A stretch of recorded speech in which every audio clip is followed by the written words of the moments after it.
पन्नगे च सुरेन्द्रे च कौशिके पाद संस्पृशि निर्विशेष मनस्काय श्री वीरस्वामिने नमः। आचार्य श्री शीतल सागर जी महाराज, साध्वी प्रमुखा जी, साधु साध्वी वृंद, बंधुओं बहनों, आर्हत वाङ्मय में कहा गया है, कामे कमाही कमियंखु दुखम। प्राणी दुख का संवेदन करता है। दुनिया में ऐसे तो कौन और कितने प्राणी होंगे जो छद्मस्थ हैं, सामान्य भूमिका में हैं और कभी उन्हें दुख नहीं होता है। दुख होता है तो दुख के पीछे कोई कारण भी है। उत्तरध्ययनानि में कहा गया, कामानुगिद्धिप्रभवं खु दुःखम सब्बस्य लोकस्य सदैव गस्य जम काइयम मानसियम च किंचि तस्संतगम गच्छई वीयरागो। कि दुख की पैदाइश, उत्पत्ति कामानुवृद्धि से होती है, विषयों के प्रति होने वाली आसक्ति से होती है। सारे प्राणी चाहे देवता भी क्यों न हो, उनको भी दुख होता है। उसके पीछे मूल कारण है राग, कामना, आसक्ति, अनुवृद्धि। जो भी कायिक हो, मानसिक हो, सब दुखों के मूल में काम है, राग है। तो बीत राग बन जाता है, वह व्यक्ति दुख का पार पा जाता है। जन्म मरण से मुक्त होने वाली आत्मा सर्व दुख विमुक्त हो जाती है। तो दुखों से छुटकारा पाने के लिए आदमी को कामना का संयम करना चाहिए, इच्छाओं का संयम। श्रावकाचार, श्रावक उपासक, श्रमणोपासक के 12 व्रतों में 5वां है इच्छा परिमाण। इच्छाओं का परिसीमन करे और इच्छाएं कम हो जाती हैं तो भीतरी सुख, आत्मसमुत्थ सुख प्राप्त हो जाता है। इच्छा को आकाश के समान अनंत कहा गया। जैसे आकाश का कोई आर पार नहीं, अनंत है। लोकाकाश का तो फिर भी पार मान लें, लोकाकाश का तो पार है, पर संपूर्ण आकाश को देखें और अलोकाकाश को देखें और दोनों को मिला लें, लोकाकाश अलोकाकाश एक आकाशास्ती काय के रूप में देखें तो कोई आर पार नहीं। तो इच्छाएं भी बढ़ती जाती हैं तो अनंत उनका क्षेत्र हो जाता है, वे इच्छाएं अनंत हो जाती हैं। भगवान महावीर ऐसे व्यक्तित्व थे तो इच्छाओं के पार चले गए, कोई कामना शेष नहीं रही और समता की साधना में निष्णात हो गए, कषाय मुक्त हो गए। जैन शासन में समता की साधना का महत्व है और अहिंसा भी समता से जुड़ा हुआ तत्व है। एयं खुणाणिनो सारम जम्न हिंसति कंचनम अहिंसा समयं चेव एयावंतम ज्ञानिया। ज्ञानी का सार यह है कि वह किसी की हिंसा नहीं करे।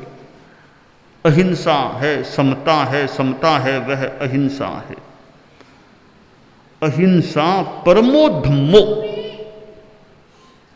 व्याख्या साहित्य में कहा गया कि अहिंसा परम धर्म है और सारे व्रत तो मानो अहिंसा के अंग हैं, अहिंसा से अनुस्यूत हैं।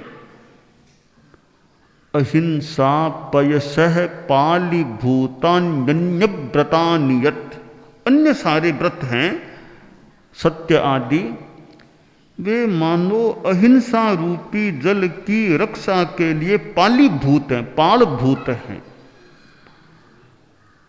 तो भगवान महावीर ने समता की साधना की, अहिंसा की साधना की।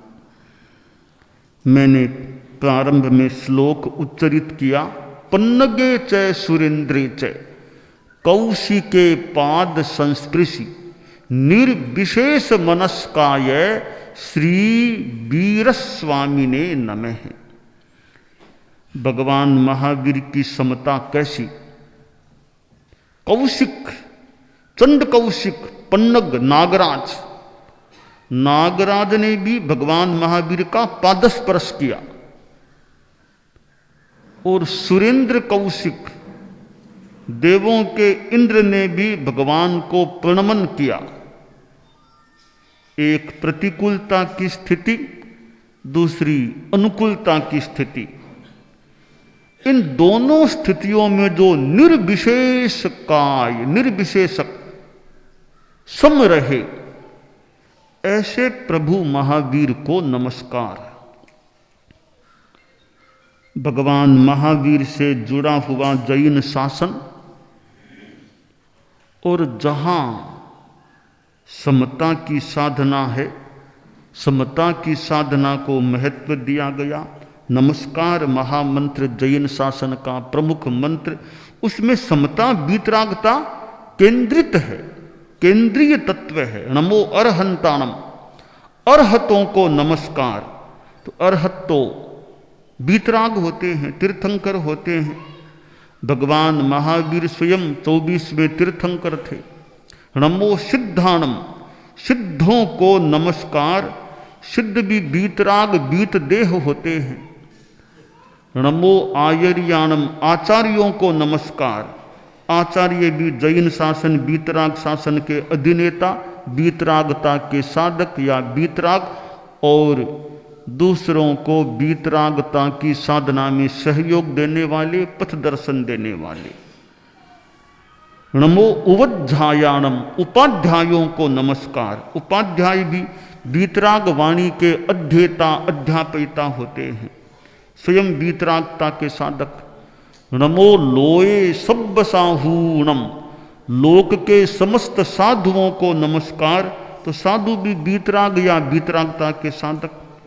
तो नमस्कार महामंत्र में कोई आत्मा है, प्राण है, तो वह वीतरागता है, समता है। और जैन शासन में जो दीक्षित हो गए, भले किसी जाति से हो, किसी देश से हो, जैन शासन में आ गए, फिर सब बंधु बन जाते हैं। सुंदर कहा गया, अन्नन्न देश जाया, अन्नन्ना हार परिबुद्धि शरीरा, जिन शासन मनुपत्ता सभ्ये ते बंधवा मुनिनो आश्रय।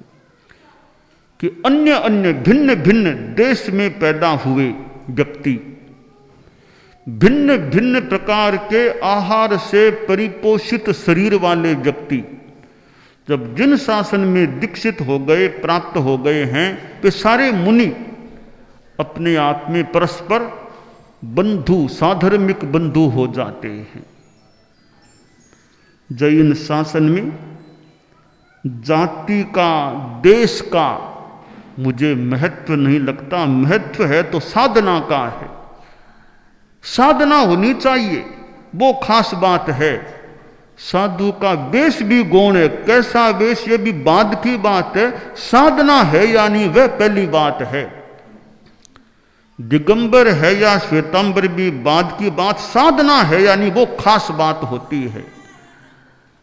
संस्कृत में कहा गया, नासांबरत्वे न शीतांबरत्वे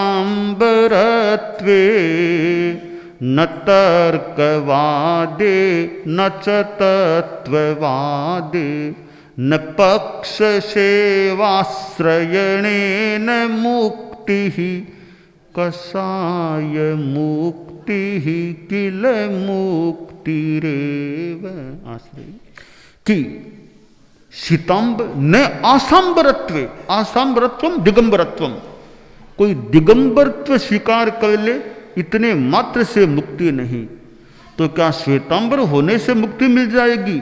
न शीतांबरत्वे, शीतांबर श्वेतांबरत्व स्वीकार करने मात्र से भी मुक्ति नहीं मिल जाएगी। और कोई तार्किक बन जाए, तात्विक बन जाए, अपने मत को खूब सिद्ध करने का प्रयास कर ले फालतू तर्कों के द्वारा, इनसे भी मुक्ति नहीं मिल जाएगी। तो मुक्ति कैसे मिलेगी? सारभूत बात बताई चौथे चरण में, कसाय मुक्ति ही किल मुक्ति रेवे। कसायों से जो मुक्त हो गया उसे मुक्ति मिल जाती है। तो जैन शासन में कसाय मुक्ति, कामना को छोड़ना, कसायों को छोड़ना, यह साधना खास चीज होती है। जिसमें साधना है वह साधु है, और साधु प्रणम्य होता है। बस साधना है यानी वही खास बात है। समय साधना से मतलब है ऊपर की बातें बाद की चीजें हैं। कोई बीमार है तो उसको डॉक्टर चाहिए, स्वास्थ्य लाभ दे सके, अच्छा इलाज कर सके, वो डॉक्टर चाहिए। अब डॉक्टर साड़ी वाला है या दाढ़ी वाला, यह मायने की बात नहीं है। डॉक्टर साड़ी वाला है या दाढ़ी वाला एक गौण बात है। डॉक्टर वो हो जो इलाज अच्छा कर सके। महिला है तो क्या, पुरुष है तो क्या, साड़ी पहना क्या, दाढ़ी वाला क्या, मुझे तो इलाज अच्छा चाहिए। तो इलाज अच्छा कर सके वो डॉक्टर हमें चाहिए। तो जो साधना करने वाले व्यक्ति हों, ऐसे त्यागी संत चाहिए जो साधना का मार्गदर्शन भी दे सकें, खुद में भी साधना हो। तो कामना ऐसा तत्व है जो आदमी को भ्रमण कराता है, संसार में भ्रमण भटकाता है। और भगवान महावीर ने इन कसायों को, कामनाओं को त्याग दिया था। जिसके भीतर संतोष आ गया, बस सर्वत्र संपदाएं हैं। संस्कृत में कहा गया, सर्वत्र संपदस्तस्य संतुष्टम यस्य मानसम उपानद गूढ़ पादस्य सर्वाचरमा वृतैव भूः। एक राजा नंगे पांव चल रहा था। कोई मन में आ गया आज नंगे पांव घूमूंगा, और कांटा चुभ गया। राजा में भावना आई कि अरे नंगे पांव चलने से तो कांटे चुभते हैं, मैं तो पहली बार नंगे पांव चला हूं इन वर्षों में, मेरे कांटा चुभ गया और कष्ट हुआ, तो मेरी प्रजा में कई लोग नंगे पांव चलते होंगे, उनके भी तो कांटे चुभते होंगे। अब राजा थोड़ा गहराई में नहीं गया, सीधा मंत्री पास में था, निर्देश दे दिया कि मंत्री अपने राज्य की सारी धरती पर चमड़ा मंडा दो, चमड़ा लगवा दो, ताकि किसी के कांटा नहीं चुभे। अब राजा का आदेश, मंत्री ने सोचा सीधा तर्क करना भी कहीं राजा को अप्रिय लगे, कहा ठीक है महाराज, जो आदेश शिरोधार्य है। 2-4 घंटों के बाद वापिस मंत्री का समय हुआ राजा के पास भेंट करने का। तो मंत्री आया, बैठा, नमस्कार किया, बोला महाराज अब तो जनता को संथारा कराना है ना, अनशनी कराना है ना जनता को। तो क्यों कि अन्न कहां से आएगा? सारी धरती पर चमड़ा मंडवा दिया जाएगा, फिर खेती कहां से होगी? फिर सबको संथारा, जैन धर्म का संथारा लेना होगा फिर तो। अरे मंत्री, इसका तो मैंने ध्यान ही नहीं दिया। तो मंत्री बोलो क्या करना चाहिए? अब मंत्री बुद्धिमान था, मंत्री को बुद्धिमान होना ही चाहिए। मंत्री ऐसा चाहिए जो अच्छी सलाह दे सके। मंत्री बोला महाराज क्या जरूरत है धरती पर चमड़ा मंडाने की? हम राजकीय कोष से हर नागरिक को चमड़े के जूते दिला देंगे, उपलब्ध करा देंगे, हर नागरिक जूता पहन सकेगा, फिर कांटा क्यों चुभेगा? तो जो चमड़े के जूते पहन लेंगे उनके लिए तो धरती सारी चमड़े की अपने आप ही हो गई ना। क्या जरूरत है पूरी धरती पर चमड़ा मंडाने की? हाँ मंत्री, यह बात तो ठीक है। तो जिसने चमड़े के जूते पहन लिए उसके लिए सारी धरती चर्मावृत हो जाती है। जिसने कामना को छोड़ दिया, संतोष को धारण कर लिया, उसे सर्वत्र संपदा और सुख की संपदा प्राप्त हो जाती है।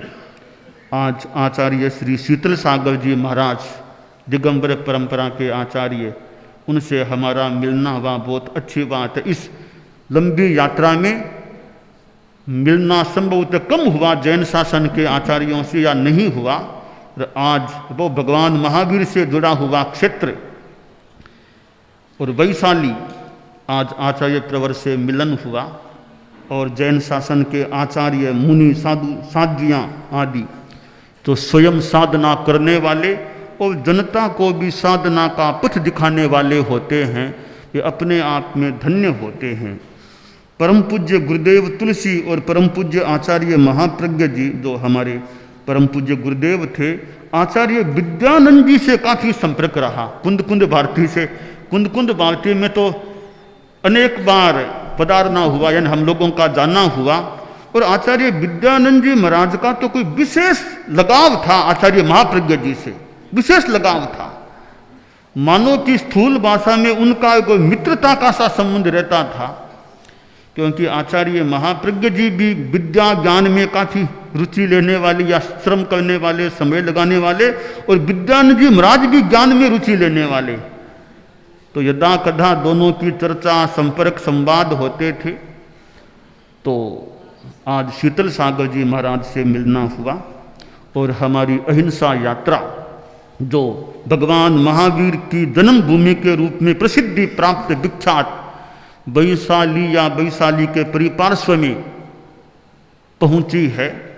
हमारे 3 प्रचार के सूत्र हैं, सद्भावना, नैतिकता, नशा मुक्ति, कि आपस में सद्भावना, दंगा फसाद, मार काट, हिंसा को मौका न मिले। और नैतिकता, जो भी काम करे आदमी उसमें जहां तक हो सके ईमानदारी रखे, प्रामाणिकता रखे। और नशा मुक्ति, बीड़ी, सिगरेट, खैनी, गुटखा, शराब आदि नशीले पदार्थों का सेवन न हो। इन 3 बातों का प्रचार हम कर रहे हैं।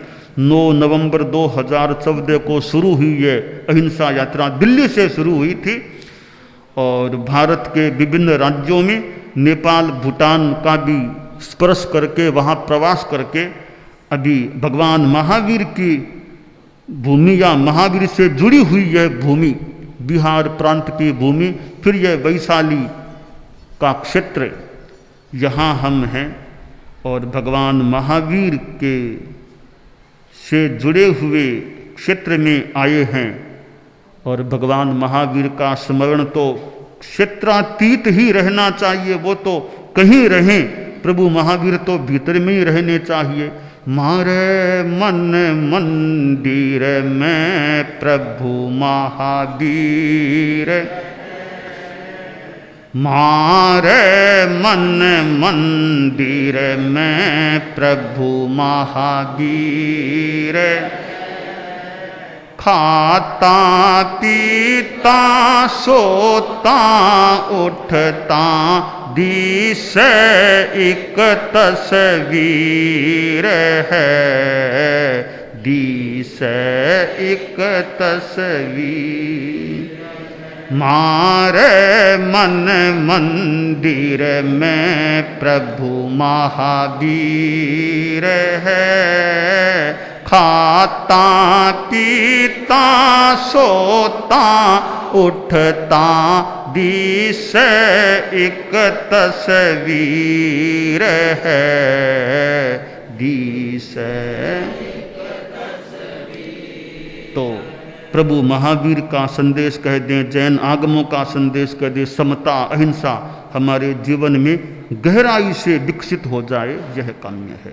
दानान सिद्धम अभयपयाणम सच्चे सुया अणवज्जं वयन्ति तवे सुया उत्तम बंभचेरम लोगुत्तमे समणेना।